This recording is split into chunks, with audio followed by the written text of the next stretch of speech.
Ego. We all have one. It is that voice inside our heads, the one that says I, me, and mine. It is the sense of self, separate from others. We experience it as our thoughts, beliefs, and memories. Imagine a little voice whispering, "You're not good enough," or "They have more than you." That is ego talking. It constantly compares, judges, and seeks validation. The ego craves attention and recognition.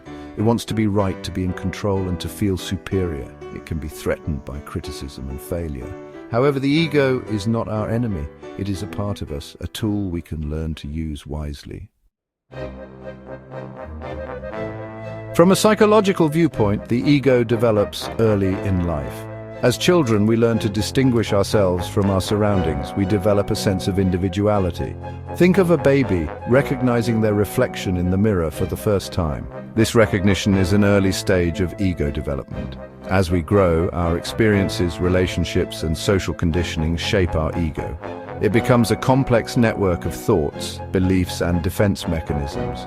Sigmund Freud, a prominent psychologist, described the ego as the mediator between our primal desires, the ID, and our moral conscience, the superego. Ego manifests in countless ways in our daily lives. Imagine getting cut off in traffic. Anger flares up. How dare they, the ego cries.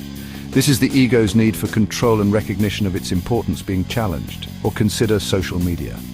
The ego thrives on likes and comments, seeking validation and comparison with others. It can fuel envy and a sense of inadequacy. In relationships, the ego can create conflict. I am right, and you are wrong, it insists. It can lead to blame, defensiveness, and an inability to compromise. Even seemingly positive traits like ambition and determination can be driven by the ego's desire for achievement and recognition. The ego is not inherently good or bad. It serves a purpose. It gives us a sense of identity and helps us navigate the world.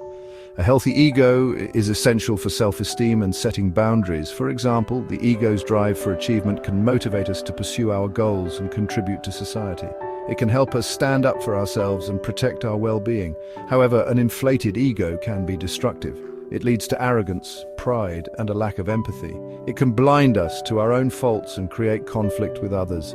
When we are overly identified with our ego, we become trapped in a cycle of desire, attachment, and suffering. We constantly seek external validation and fear anything that threatens our self-image. Taming the ego. Practical strategies. Managing our ego is an ongoing process. It requires self-awareness, honesty, and a willingness to let go of our attachment to being right. One powerful strategy is mindfulness. By paying attention to our thoughts and emotions without judgment, we can observe the ego's patterns and detach from its grip. Practicing gratitude can also shift our focus from what we lack to what we have. It cultivates humility and reduces the ego's need for comparison. Another effective technique is to cultivate compassion, both for ourselves and others. Recognizing that everyone is fighting their own battles helps us to let go of judgment and embrace understanding.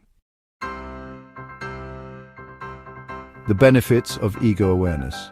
Becoming aware of our ego is an essential step towards personal growth and spiritual awakening.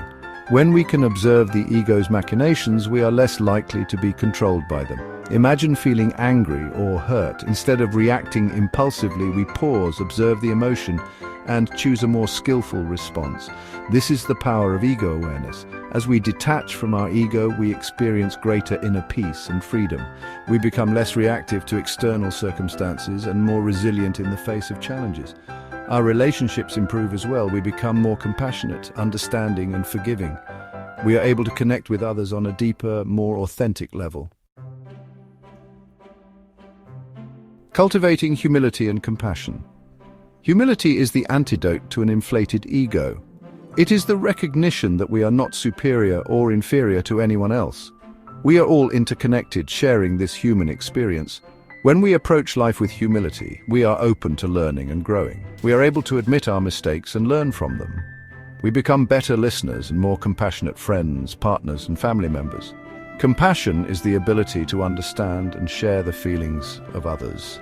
It is the recognition that everyone is suffering in their own way. Cultivating compassion helps us to let go of judgment and embrace kindness and empathy. Embracing our true selves. Beyond the ego lies our true selves, our essence. It is a place of peace, love and joy that is not dependent on external circumstances. When we let go of our attachment to the ego, we connect with this deeper part of ourselves. We experience a profound sense of liberation and fulfillment. This does not mean that the ego disappears entirely. It is still there, but it no longer controls us. We become the master of our minds rather than the slave of our thoughts.